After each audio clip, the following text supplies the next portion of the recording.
Muy bien. ¿Listos para escuchar la palabra de Dios en esta oportunidad? Pastor Ricardo Daglio es parte del consejo ante su palabra. Lo voy a presentar porque sé que hay personas nuevas, pero ya es de la casa, es de la familia. El pastor Ricardo Daglio sirve al Señor en Río Negro, la iglesia allí en Villa Regina, pero está viviendo en General Roca y plantando una nueva iglesia y estamos orando por esa plantación. Señor te use, hermanazo. Gracias. Buenas tardes, hermanos. Un gozo, un privilegio estar con ustedes. Ustedes son la iglesia, este es otro templo que yo conocía, era más angosto, pero la iglesia son ustedes. Estoy muy contento de estar aquí, compartir la palabra de Dios y el tiempo de comunión. Ha sido tremendo el tiempo del ministerio ante su palabra y lo que Dios ha hecho. También agradecer al Señor por haber enviado al pastor Dardo, que estuvo en casa unos días. Disfrutamos la comunión, tiempo de consejo, oración, lágrimas y ver la mano de Dios. Así que gracias, Dardo, por haber estado y compartido conmigo ese tiempo. Nancy por haberlo mandado. Me imagino que estaba feliz, pero bien. Se comió todo, Dardo, ya. Sí. Sorpresa que no haya engordado. Se portó muy bien. La verdad que la iglesia lo aprecia y estamos muy agradecidos al Señor por su vida. Gracias por orar por nosotros. En Villa Regina oramos que Dios siga orando y revitalizando la iglesia. Estamos con los planos aprobados para comenzar la primera etapa de la construcción del templo. Y en la ciudad de General Roca tenemos cultos en la tarde, en este momento, ahora. Y allí estamos alquilando un salón por domingo y oramos que Dios nos dé un local, por lo menos de alquiler, para poder tener nuestro tiempo durante la semana también de tener comunión. Es un lugar bastante grande, hacemos un poco de eco ahí, pero el Señor nos escucha igual. Así que oren por eso y por las personas que están compartiendo con nosotros allí en la ciudad de General Roca. Y hace poco nos enteramos que vamos a ser abuelos por tercera vez, así que estamos muy contentos porque nuestra hija Micaela, que muchos de ustedes la conocen, ya va a ser mamá, si Dios quiere, en el mes de mayo. Así que agradecidos al Señor. Bien, hermanos, los que vienen de Campana, espero que el Señor les hable otra vez.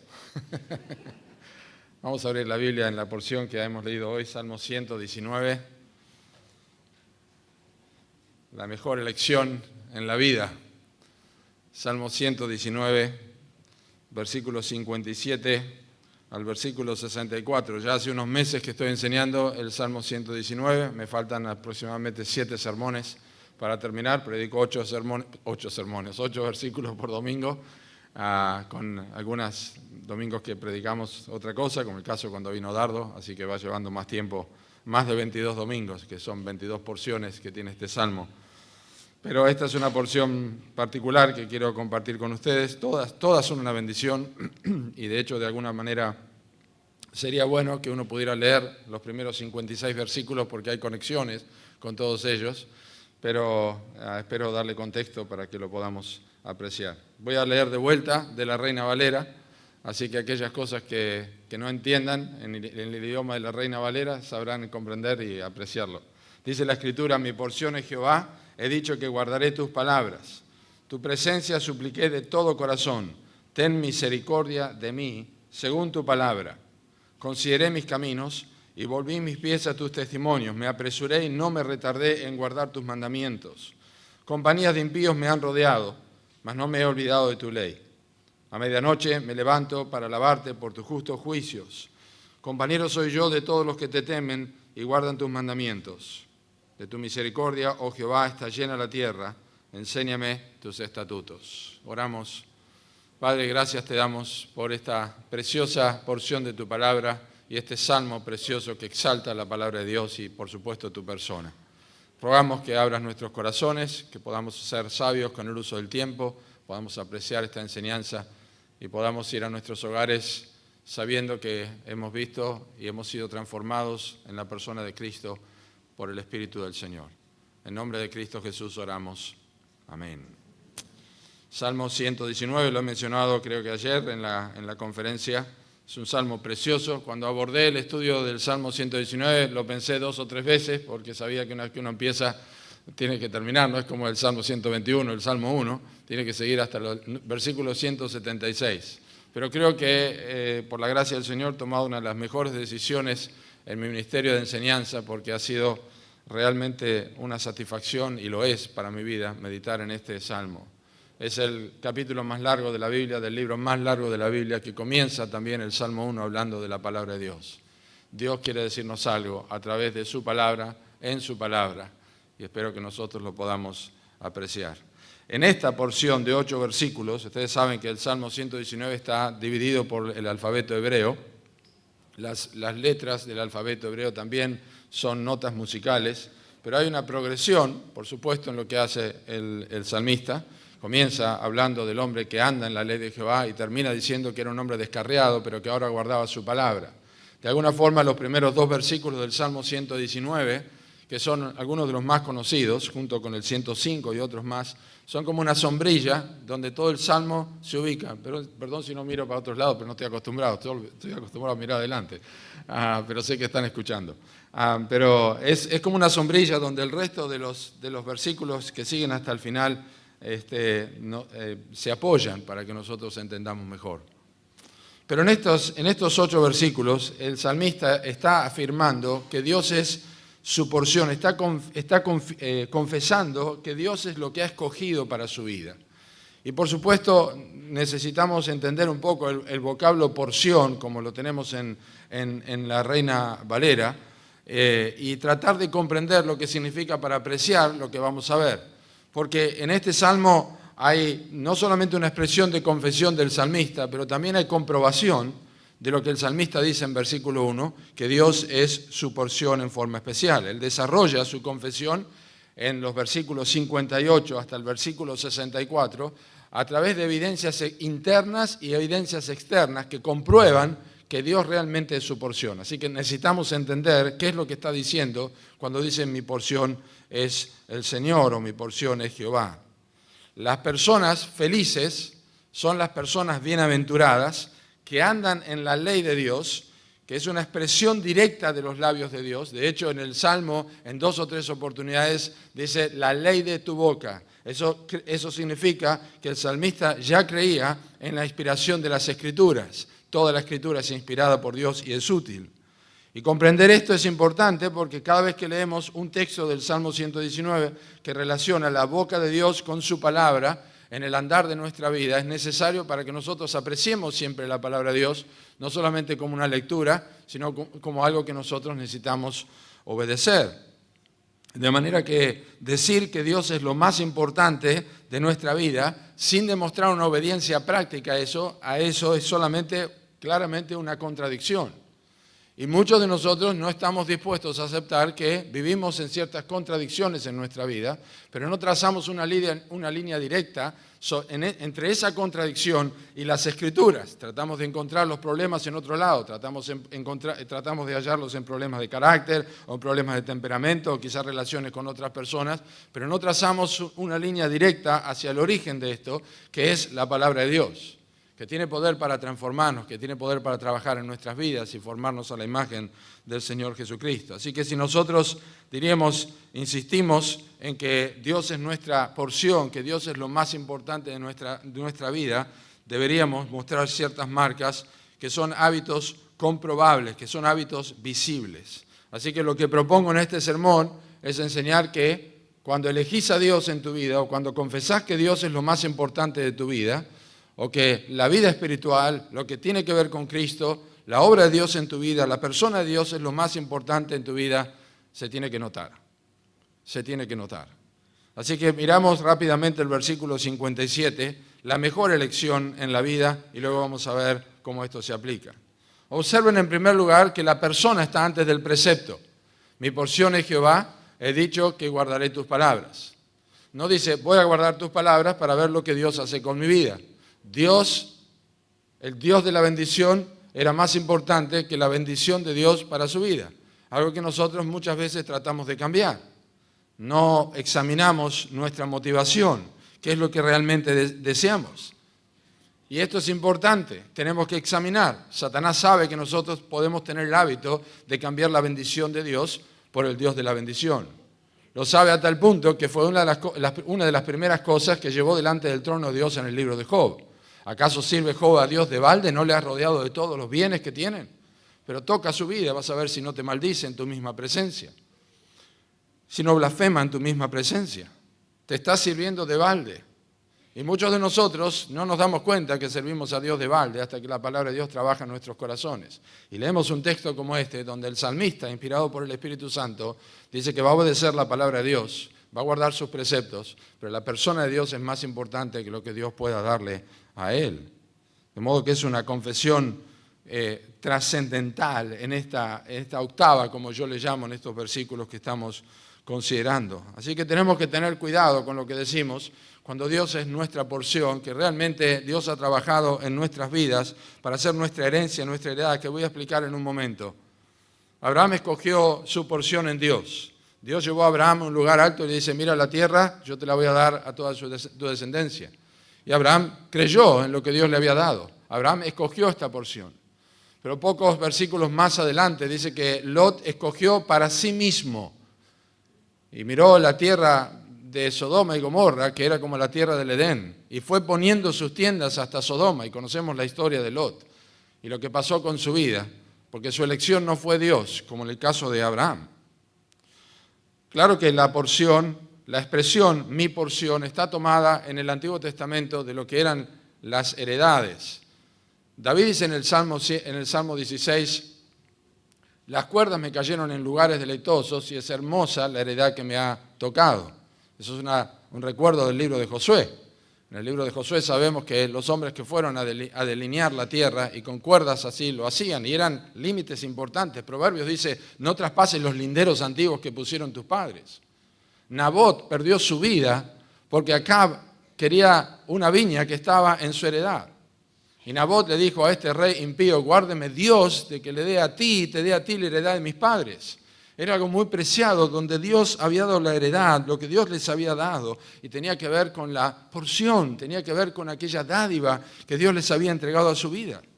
Entonces, ciertamente en el Antiguo Testamento hay un énfasis material sobre esto, pero está relacionado con el obrar de Dios. Es la actitud del corazón que refleja dónde está colocado el interés de una persona.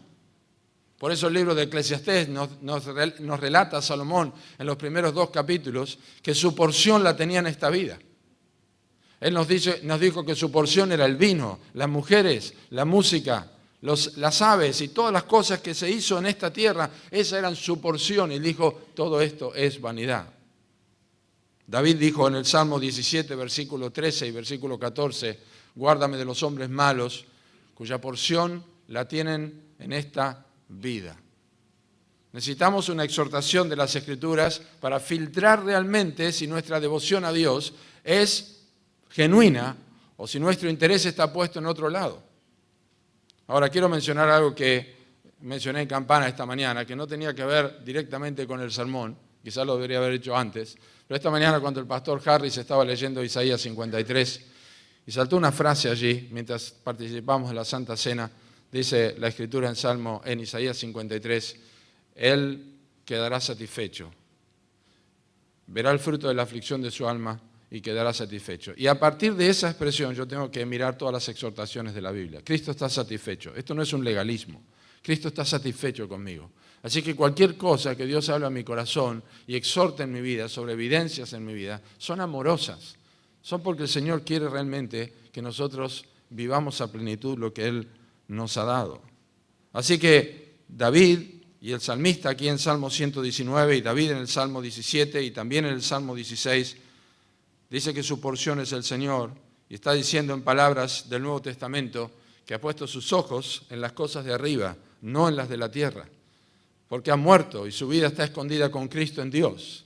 Él podría tomar este texto del Antiguo Testamento del apóstol Pablo y David, o quien escribió el Salmo 119, podría tomar el texto de Colosenses 3, 1 y 2 y decir, esta es la verdad.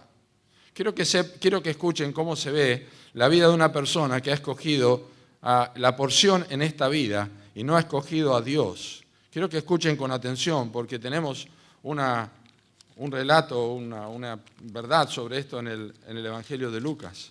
Escuchen, así se ve la vida de un hombre luego de la eternidad, en la eternidad, cuando ha escogido su porción en esta vida. Dice así la palabra de Dios en Lucas capítulo 16, versículo 25. Pero Abraham le dijo: Hijo, acuérdate que recibiste tus bienes en tu vida, y Lázaro también males, pero ahora este es consolado aquí y tú atormentado. Las personas que viven para esta vida y solamente viven para los placeres de esta vida serán atormentados. No por las obras, sino porque han demostrado en su vida que lo único que les interesa es lo que este mundo les puede dar, como el rico en la historia de Lucas capítulo 16. Por el contrario, las personas que escogen a Dios son como los levitas. ¿Se acuerdan? En Éxodo capítulo 32, cuando el pueblo había cometido el pecado de elaborar este ídolo, este becerro de oro, Moisés dijo en Éxodo 32, 25, ¿quién está por Jehová? ¿Quién está por Jehová? ¿Quién escoge a Dios? Y los levitas se pusieron al lado de Moisés. Y desde allí en adelante, Dios dice en el Antiguo Testamento, en los Salmos y en el Pentateuco, a partir de Éxodo en adelante, Dios dice que la porción de los levitas es Dios. Ellos no tuvieron heredad en la tierra, porque Dios es su herencia. Esto se repite en varias oportunidades. Dios es su heredad. Por eso, de alguna forma, encontramos en el Nuevo Testamento que Bernabé, que era levita, vendió una heredad, la entregó. Quizás fue una exhortación de parte del Espíritu Santo para él, pero su herencia era Dios. Y algo similar concierne a los cristianos que, habiendo sido comprados por precio, demuestran que Cristo es su mayor tesoro. Los cristianos que han sido comprados por el precio de la sangre de Cristo y han entendido el Evangelio, venden todo para comprar esta perla de gran precio. Dejan todo por este tesoro que han encontrado en un campo. Es su mayor herencia. Cristo es absolutamente todo. No desean ninguna cosa en la vida y no hay otra cosa más importante para ellos que no sea Dios. Y cuando atraviesan por dificultades, cuando tienen tentaciones a observar lo que este mundo puede dar, se ponen en la piel de Asaf y llegan a decir: verdaderamente he limpiado mis manos en inocencia, hasta que entran en el santuario de Dios, comprenden el fin de ellos y dicen: yo era una bestia delante de ti. Siempre has estado conmigo, siempre me tomaste de la mano derecha, así que confieso que fuera de ti nada deseo en la tierra. Esta es la realidad de los hombres y mujeres transformados por el Evangelio. Es la verdad de los hombres que han tomado a Cristo como su porción. El Señor nunca puede ser disfrutado por sus hijos como una porción en lugar de todo. Cristo y Dios son lo más importante en la vida de un cristiano y absolutamente todo queda subordinado a Cristo. Entregan sus bienes, entregan hasta sus propias vidas por causa del Evangelio, por causa de la verdad. El que ama a padre o madre más que a mí no es digno de mí. Tener al Señor como porción es demostrar lo que se ha confesado con los labios. Romanos capítulo 10 dice: si confesares con tu boca que Jesús es el Señor. Y en ese momento que estás confesando que Jesús es el Señor, estás diciendo que toda tu vida y todo lo que tenés, tu dinero, tus posesiones, tu familia, está subordinado a tu obediencia a Cristo. Así que no dudemos, solamente los que escogen a Dios son aquellos que pueden decir: si Dios es por nosotros, ¿quién contra nosotros? Si lo hacen, porque Juan 15 dice que nosotros no lo elegimos a Él, sino que Él nos eligió a nosotros. Una vez que Él nos ha elegido a nosotros, desde antes de la fundación del mundo, nosotros escogemos a Dios. Y entonces sabemos que nadie puede contra nosotros. Pero bien, eso es nuestra porción, es lo más importante, es buscar primeramente el reino de Dios y su justicia. Es Cristo el todo para mi vida. Lo cantamos, lo expresamos, lo confesamos, lo decimos, lo compartimos por WhatsApp, lo compartimos a otros en una charla, lo ponemos en Facebook, en Instagram y todo lo que sea, pero la verdad es, ¿cómo se ve una persona? ¿Cómo se ve una persona que dice que Dios es lo más importante de su vida? ¿Cómo se ve una persona que está expresando que ha tomado la decisión más importante de su vida, que tiene que ver con Dios? Esto es lo que vamos a ver en los próximos versículos. Las pruebas de esta elección, las pruebas internas y las pruebas externas, y todas, absolutamente todas, están relacionadas con la palabra de Dios. Así que prestemos atención. Voy a ir repasando una por una a medida que avanzamos para que no las olvidemos, pero no es difícil recordarlas. En primer lugar, la primera prueba interna de que nosotros tenemos a Dios como lo más importante, que hemos puesto la mira en las cosas de arriba, es el anhelo por la presencia de Dios. El versículo 56 dice, tu presencia supliqué de todo corazón, tu favor, dice en la Biblia de las Américas, tu presencia supliqué de todo corazón, ten misericordia de mí según tu palabra. La palabra presencia o la palabra favor allí en el hebreo es la palabra rostro. Es rostro, es lo que está observando. ¿Qué significa? ¿Qué significa la presencia de Dios, el rostro de Dios? Nosotros usamos la presencia de Dios, decimos que estamos delante de la presencia de Dios. Y ha sido una expresión absolutamente trillada en el pueblo de Cristo. Señor, estamos en tu presencia, oramos delante de tu presencia, venimos delante de tu presencia, estamos en la presencia de Dios. Y no sabemos lo que significa, o no recordamos lo que significa, pero tiene que ver con el rostro de Dios, que es omnisciente, que es omnipresente, que está observándonos continuamente. Los ojos de Jehová contemplan toda la tierra para mostrar su poder a favor de los que tienen corazón perfecto para con Él. La Escritura dice en el Salmo 11 que los ojos de Dios observan, sus párpados examinan a los hijos de los hombres. Sí, es una visión que nosotros tenemos en nuestra imaginación y en nuestro corazón de que Dios está observándonos. Pero la verdad es que lo que está diciendo también el salmista es que Dios me está observando desde la Escritura. Hebreos capítulo 4, versículo 13 dice que todas las cosas están desnudas y abiertas a los ojos de aquel a quien tenemos que dar cuenta y no hay cosa que se oculte delante de su presencia. El rostro de Dios está reflejado en las Escrituras. Dios nos ve a través de la Escritura y eso es lo que el salmista está diciendo. No es una cuestión romántica que nosotros tenemos que Dios nos está observando, y es verdad que Dios nos está observando, que es nuestra sombra, nuestra mano derecha, pero Dios nos está observando a través de la Escritura, nos examina a través de la palabra de Dios. Y por eso el salmista no puede desconectar cada una de estas evidencias internas y externas de su vida de la palabra de Dios. El favor de Dios, la seguridad del trato directo de Dios, franco, celestial. Es como el himno que seguramente conocen, que dice en presencia estar de Cristo, ver su rostro, ¿qué será? Cuando al fin en plena gloria mi alma le contemplará. El tiempo no nos daría para hablar más de esta expresión de la presencia de Dios. Pero basta decir que esta expresión del salmista, tu presencia supliqué de todo corazón, representa el deseo constante y permanente centrado en Dios. Tú eres mi porción, pero necesito tu favor, necesito recordar que me estás observando.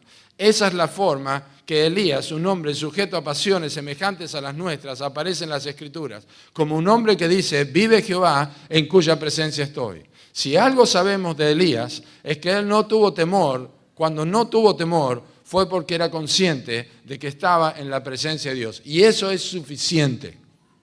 Toda vez que nosotros caemos en desventaja, toda vez que nosotros caemos en hipocresía, toda vez que nosotros caemos en mentira, toda vez que nosotros caemos en temores y en temor del hombre, es porque olvidamos que Dios es más grande que los hombres y que la presencia de Dios y los ojos de Dios son más escrutadores que los de cualquier hombre que pueda estar observándonos a nosotros.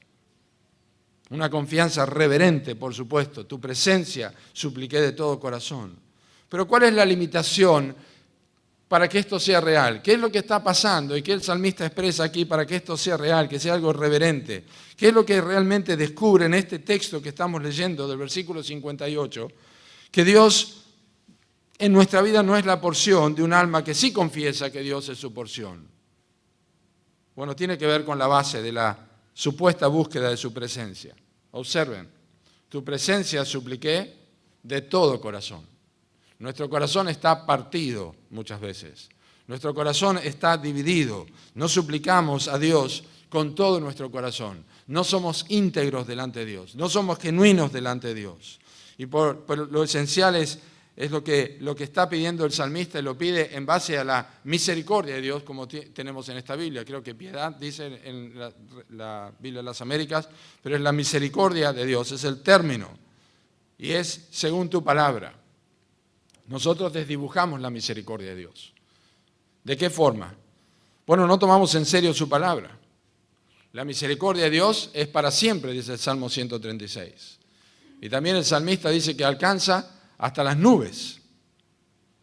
Entonces, muchos que están derrotados en cuanto a disfrutar de la presencia de Dios, porque quieren expresar que buscan el favor de Dios y quieren observar a Dios, quieren ver a Dios observando sus vidas y sienten una carga en sus corazones, son derrotados sobre la realidad y la presencia de Dios porque no están pensando en el tipo de trono al que se acercan.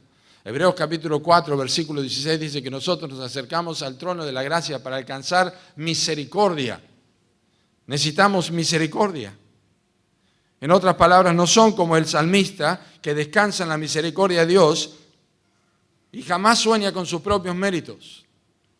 Quiere la presencia de Dios y la está buscando de todo corazón, pero realmente no son como el publicano de Lucas capítulo 18, que golpea su cuerpo, dice, sé propicio a mí pecador. ¿Qué quiero decir? Que cada vez que nos acercamos a Dios con un corazón que no es sincero y no entendemos la misericordia de Dios, estamos desenfocados completamente. Estamos enfocados en nuestros propios méritos y estamos orando a Dios compungidos en nuestros corazones, buscando su presencia, pero realmente le estamos diciendo, la próxima vez voy a ser mejor, la próxima vez lo voy a lograr. Y esto impide el derrame de la gracia de Dios. No somos como este publicano. No llegamos a Dios diciéndole de todo corazón como este publicano. Estoy vacío, estoy completamente vaciado. No tengo mérito alguno. Si algo va a pasar en mi vida y si algo va a determinar que voy a ver tu presencia como algo importante para mi vida, no va a depender de mí. Tiene que ser por tu misericordia. No somos nada aparte de Cristo. Y esto es la base de la misericordia. Una hermana me decía hoy, en lágrimas, me decía, me doy cuenta cuán lejos y mal estoy de algunas cosas que he observado. Le dije, hermana, eso es lo que te lleva al Evangelio. Eso es lo que te lleva al Evangelio. Porque si no habría nada que recuperar en tu vida, si no habría nada que corregir en tu vida, estarías simplemente confiando de que estás haciendo bien. Pero tenemos que golpearnos el pecho a menudo. Sé propicio a mí. Yo sé que Cristo ha sido propicio para nosotros, pero en el momento que nos acercamos a Dios en esta carga de ver que no estamos haciendo lo que debemos, que no estamos teniendo a Dios como lo más importante de nuestra vida, el Evangelio tiene que cobrar vida en nosotros otra vez. Otra vez fallé, Señor. Otra vez soy un cabeza dura. Otra vez me equivoqué. Otra vez hice esto. Te suplico de todo corazón tu presencia, según tu palabra y por tu misericordia. Según tu palabra. Hay un ejemplo de esto que a mí me encanta. Y es la historia de Jacob, de suplicar de todo corazón y que realmente ha dado efecto en su vida. En Génesis capítulo 32, este hombre mentiroso, este hombre engañador, pelea con Dios. Pelea con Dios. Dice en Génesis 32, quiero simplemente leer una parte de este texto que me parece sumamente importante. En Génesis 32, Jacob lucha con el varón. Y dice en versículo 26, 25, cuando el varón vio que no podía con él, tocó en el sitio del encaje de su muslo y se descoyuntó el muslo de Jacob mientras con él luchaba y dijo, déjame porque raya el alba. Y Jacob le respondió, no te dejaré si no me bendices. Este hombre, fue cambiado su nombre aquí, no se llamó su nombre más Jacob sino Israel. Pero luchó con Dios. El texto dice, en versículo 28, y el varón le dijo, no se dirá más tu nombre Jacob sino Israel, porque has luchado con Dios y con los hombres y has vencido. Y el problema es que muchos de nosotros no tenemos el hábito de luchar con Dios, para que Dios nos bendiga. El cielo dijo, ha visto a Dios cara a cara, pero la gente no vio que Jacob vio a Dios cara a cara. Lo que la gente vio en Jacob fue el resultado de ese encuentro. Y la Biblia dice que Jacob rengueó por el resto de su vida.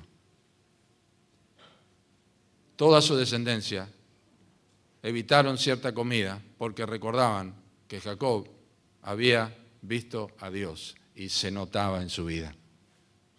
Y yo te digo la verdad, si no hay un punto en tu vida, en alguna situación, donde Dios te deja rengueando, algo no está bien. Tenemos que tener renguera en nuestra vida. Tiene que haber una renguera real en nuestra vida. De algo ha pasado en nuestra vida que hemos visto a Dios cara a cara. Esto es suplicar a Dios su presencia de todo corazón. Pruebas internas. Tienen que ser observables, pero tienen que comenzar con una búsqueda de Dios. Anhelo por la presencia de Dios. El versículo 59 es la segunda de las evidencias internas y tiene que ver con una evaluación personal.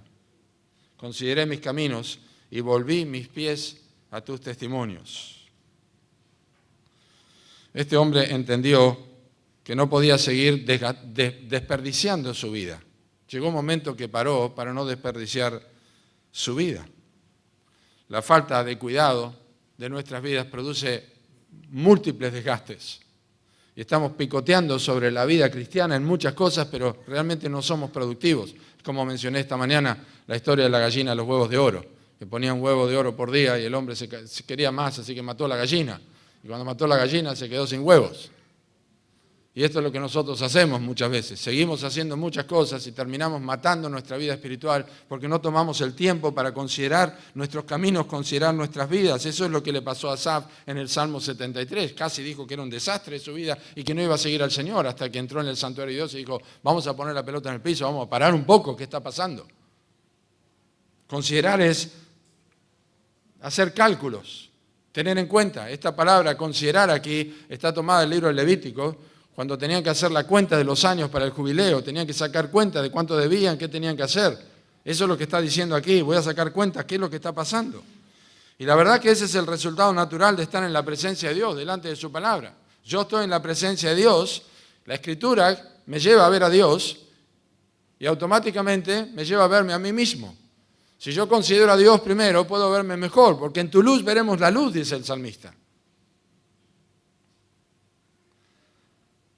Cuando el hijo pródigo recordó la casa de su padre, dice la Escritura que volvió en sí. Esta es la forma de volver en sí. Esta es la forma de volver en nuestros caminos, considerar a Dios. No empezar a leer libros de autoayuda y tratar de preguntar a otro cómo me ve, es doblar las rodillas delante de la Escritura, es decir, ¿cómo eres Dios? ¿Cómo sos Dios? Yo soy hombre muerto, dijo Isaías. Cuando vi a Dios sentado en un trono alto y sublime, 3 veces santo, dijo, soy hombre muerto. Comenzó a verse a sí mismo después de estar 5 capítulos siendo un profeta de Dios. Ahora Isaías quería morir porque vio a Dios. Es una confesión, versículo 59, es una confesión absolutamente práctica, porque se enfoca en su conducta inmediatamente. Consideré mis caminos y volví mis pies a tus testimonios. Spurgeon dijo, si podemos corregir nuestro andar hacia un andar santo, pronto nuestros corazones estarán en un camino santo. Y lo que hace el salmista es regresar a la fuente original. Porque si observan este versículo, tu presencia supliqué de todo, consideré mis caminos y volví mis pies a tus testimonios. Recuerdan este texto cuando él dijo, bienaventurados los que guardan tus testimonios, sus testimonios, y con todo el corazón le buscan. Es el resultado de buscar a Dios de todo corazón, es comenzar a considerar sus propios caminos.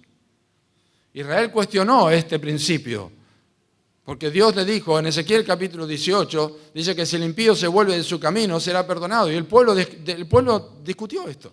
No es recto el camino del Señor. ¿No es recto mi camino? Vuestro camino no es el recto, dijo el Señor. Si el impío se vuelve de su camino, yo le voy a perdonar. Es una exhortación de los profetas.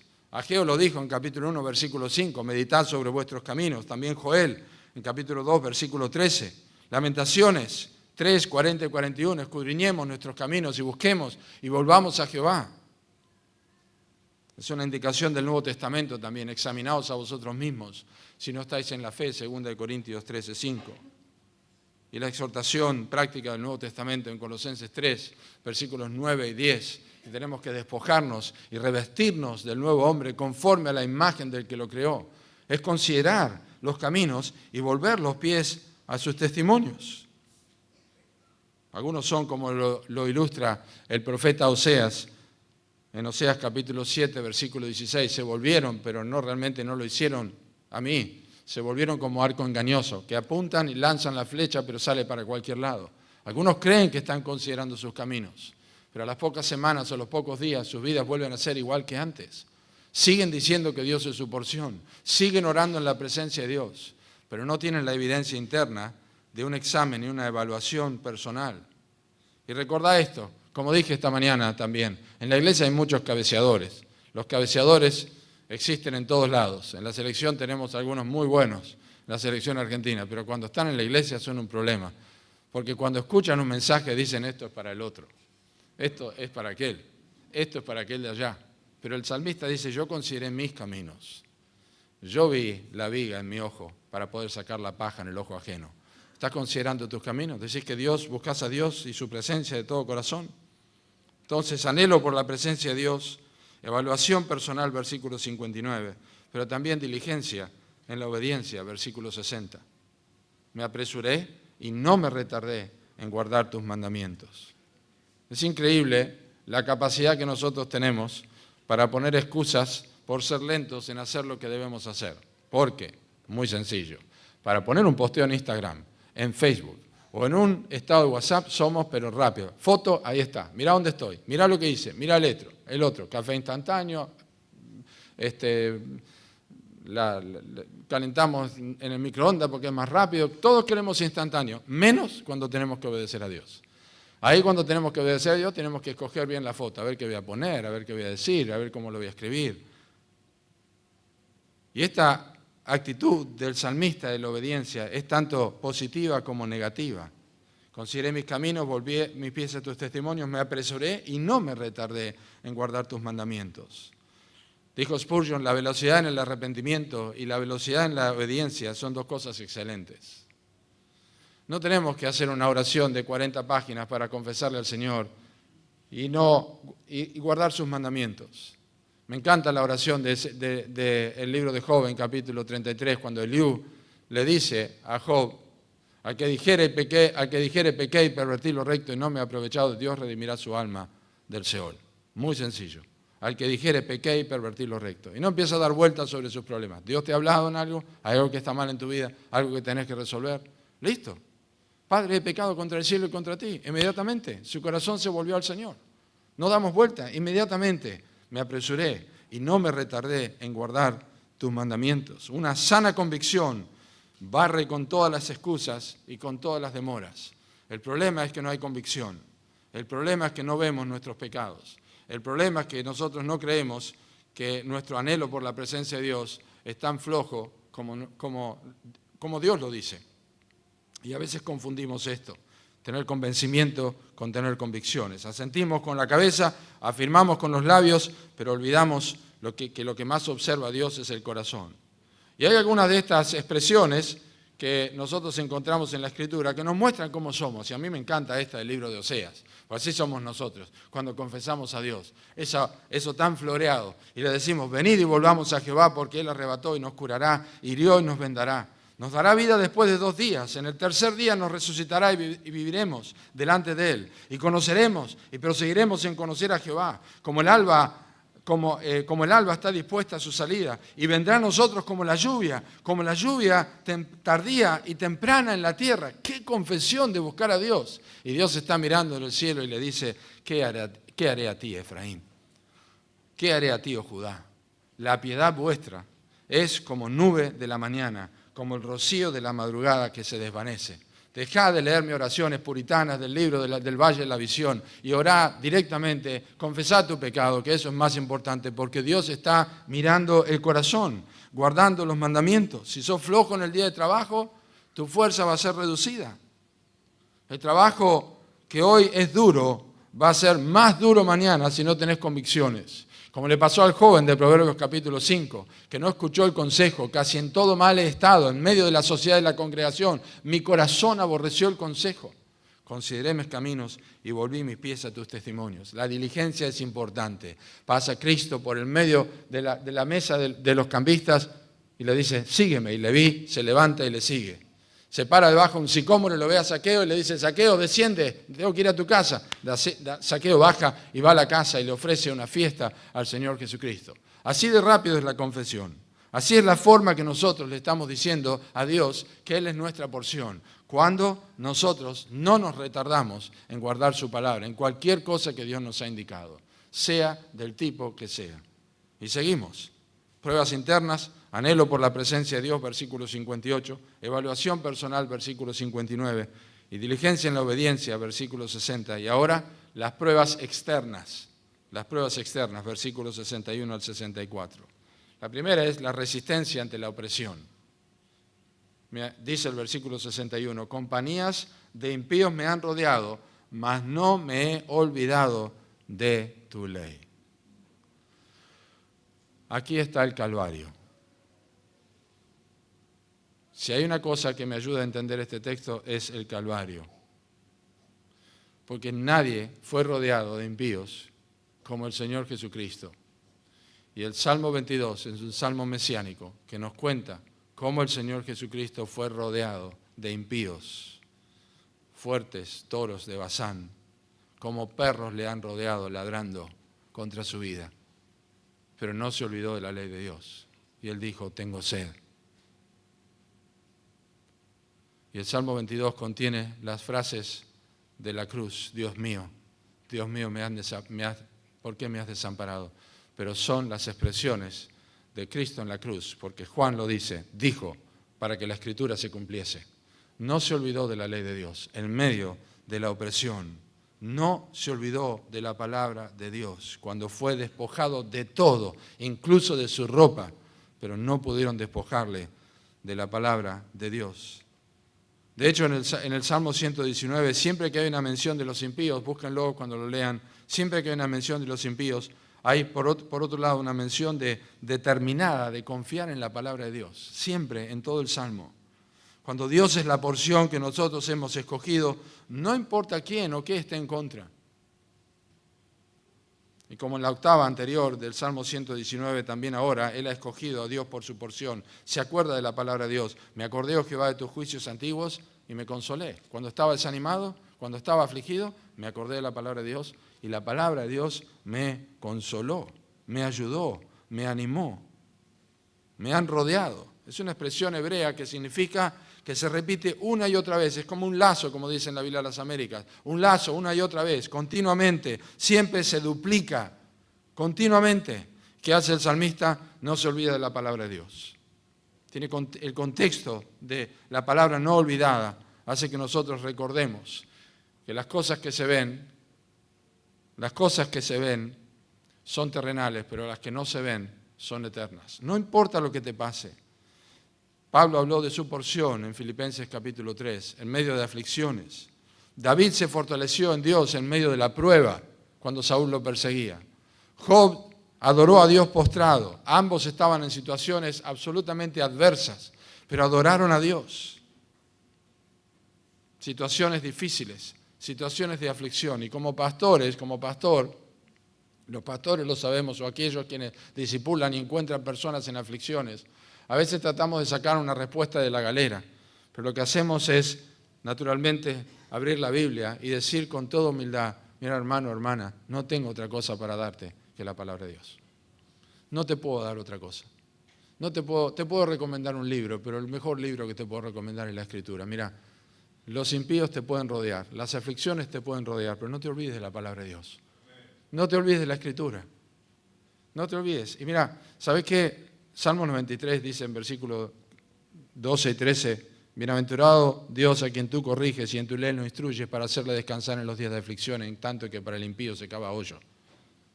Dios te instruye en la ley para que te haga descansar en los días de aflicción. Porque cuando tengas días de aflicción, cuando estés mal, vas a ser como la hormiga de Proverbios capítulo 6, que en el verano prepara su comida y después en invierno tiene que comer. Porque cuando llegue el invierno en tu vida, porque va a llegar una, dos o tres veces o muchas más oportunidades, vas a tener almacenada la palabra de Dios en tu vida, va a ser lo que el Espíritu Santo va a usar para consolarte. Compañías de impíos me han rodeado, mas no me he olvidado de tu ley. La hora más oscura del cristiano es 10.000 veces más brillante que el día más luminoso del impío, dice Charles Bridges. La hora más oscura del cristiano es 10.000 veces más brillante que el día más luminoso del impío. Amén. La misma palabra que lo corrigió al salmista y enmendó sus caminos en los versículos anteriores es la misma que lo sostiene en este momento. Esto es evidencia de que la porción del salmista es la que no se ve, eterna en los cielos, porque más adelante él va a decir, para siempre, oh Jehová, permanece tu palabra en los cielos. La Escritura es todo para su vida, donde ni la polilla ni el orín corrompen y donde ladrones no minan ni hurtan. Y me encanta esto que compartí esta mañana, que este texto podría haber sido tomado y labrado a fuego en el corazón del misionero, el primer misionero de las misiones foráneas bautista, Adoniram Judson, misionero a Birmania, llevó el Evangelio a Birmania. ¿Cuántos han escuchado de él? Si no han escuchado, lean su biografía. En la historia de las naciones extranjeras, pocas personas han sido tan maltratadas como él. En una ocasión lo arrastraron encadenado a través de un desierto, lo golpearon, sus pies estaban sangrando y finalmente, exhausto, cayó bajo los latigazos de sus captores, rogando a Dios que acabara con su sufrimiento. En otra ocasión pasó 2 años en prisión bajo condiciones horribles, siendo burlado y perseguido sin piedad. Mientras tanto, la casa de la misión en la que vivía fue saqueada. Su esposa, al borde de la desesperación, se quedó sin nada, ni siquiera una silla para sentarse. Una de las historias más tristes de su sufrimiento es su regreso a casa. Hudson estaba destrozado y marcado para siempre como un esqueleto viviente. Pero apenas reconoció a su esposa, que estaba vestida con harapos y con el pelo rapado y en la extrema pobreza. Y a pesar de todo, aunque compañías de impíos lo habían rodeado, no se habían olvidado de la ley de Dios, decidieron seguir adelante. Sus enemigos no pudieron quitarle su fe en Dios y en su palabra, que seguía brillando con la misma intensidad de siempre. Y al final de sus vidas, miles de birmanos llegaron a la cruz de Cristo, porque no se olvidaron de la ley de Dios. Así que entonces, las pruebas externas de que nuestra porción es Dios y que hemos hecho la mejor elección de nuestra vida, es resistencia ante la opresión en primer lugar. En segundo lugar, versículo 62, la comunión con Dios como prioridad. A medianoche me levanto para alabarte por tus justos juicios. Aquí hay una voluntad inconfundible.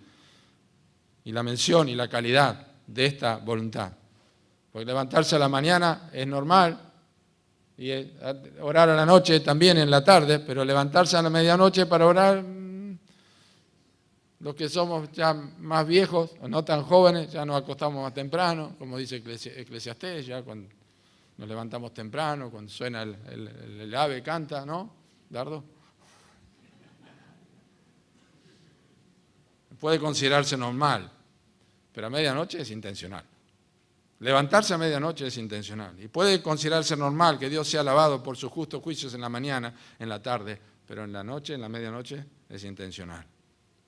A medianoche, Pablo y Silas cantaban himnos a Dios y los presos los escuchaban. Cristo oraba en la medianoche a Dios su Padre. ¿Cuántas veces y con cuánta frecuencia la debilidad de la carne supera la voluntad del Espíritu? Y pensamos, yo legalista no soy. Yo no soy una seta, no soy un... ¿Qué me voy a levantar? Pero a veces lo requiere porque sabemos que quedamos dormidos si no nos levantamos a orar. No existía excusa para Cristo, no existía excusa para el salmista, porque Dios era la porción escogida. Sí, cuidado con el legalismo seco, cuidado con el legalismo asesino, porque el salmista se levanta para alabar a Dios. A medianoche me levanto para alabarte por tus justos juicios y ya que estoy, lo voy a publicar en Instagram y le voy a decir en WhatsApp, mira, justo estaba orando ahora. Estoy orando, qué lindo es orar al Señor. No, Él no se levanta para hacer eso ni para publicar nada, no lo hace para calmar su conciencia, no lo hace por si le preguntan, che, te escribí anoche y no me contestaste. No, lo que pasa es que estaba orando. A medianoche, y bueno, sí, viste que el pastor Daglio predicó. Entonces, no, lo hace para adorar, lo hace porque Dios es su prioridad. Lo hace en lo secreto. Porque uno puede levantarse y no honrar a Dios, ¿verdad? También puede honrar a Dios sin levantarse, eso es cierto también. Pero levantarse y honrar a Dios Es una buena combinación, ¿eh? Spurgeon dijo, la devoción al Señor requiere tanto del alma como del cuerpo. A medianoche es una buena manera de tener comunión con Dios, en secreto, no tocando trompeta, para que todos sepan lo que yo estoy haciendo. La prioridad, la comunión con Dios como prioridad. Comienzo el día de esa manera. Resistencia ante la opresión, la comunión con Dios como prioridad y también la comunión con otros creyentes, versículo 63. Es una evidencia externa de que Dios es mi herencia. Compañero soy yo de todos los que te temen y guardan tus mandamientos. La vida privada con Dios es necesaria, pero es mucho más enriquecida cuando hay comunión con otros que aman y hacen lo mismo, ¿verdad? No existen creyentes victoriosos y aislados. No existen. Es un mito eso. Pero también es importante que entendamos que el salmista es quien toma la iniciativa. Compañero soy yo. Yo quiero ser compañero, pero nadie me escribe, nadie me llama, nadie me visita. Eso no es lo que dice el salmista. Compañero soy yo. Yo tomo la iniciativa. Eso es raíz de muchos problemas, ¿eh? Que nadie me visita, que nadie me escribe, que nadie me dice nada. Pero el problema es que a nadie le escribo, a nadie visito y a nadie le digo nada. Pero el salmista dijo, eso es lo que yo voy a hacer. Yo soy compañero de los que te temen. Yo soy el que toma la iniciativa. El que tiene amigos tiene que mostrarse amigo. ¿Y cuáles son tus amigos más preciados? Hay gente, creyentes, que tienen más relación con inconversos profunda que con los creyentes de la iglesia. Y eso es una gran llamada de atención. Es una luz roja muy grande. Es una falencia que tenés que corregir. Yo no te estoy diciendo que estés como chancho con todos los cristianos y con todos igual porque tenemos ciertas preferencias, pero ¿qué es tu conversación? ¿Con quién conversás cosas profundas? ¿Con quién hablas de situaciones familiares? ¿Con quién hablas de situaciones matrimoniales que necesitan de la gracia de Dios? De situaciones laborales, con tus hijos, situaciones económicas que te afligen, de enfermedad. ¿Con quién lo tratás? ¿Dónde están tus intereses?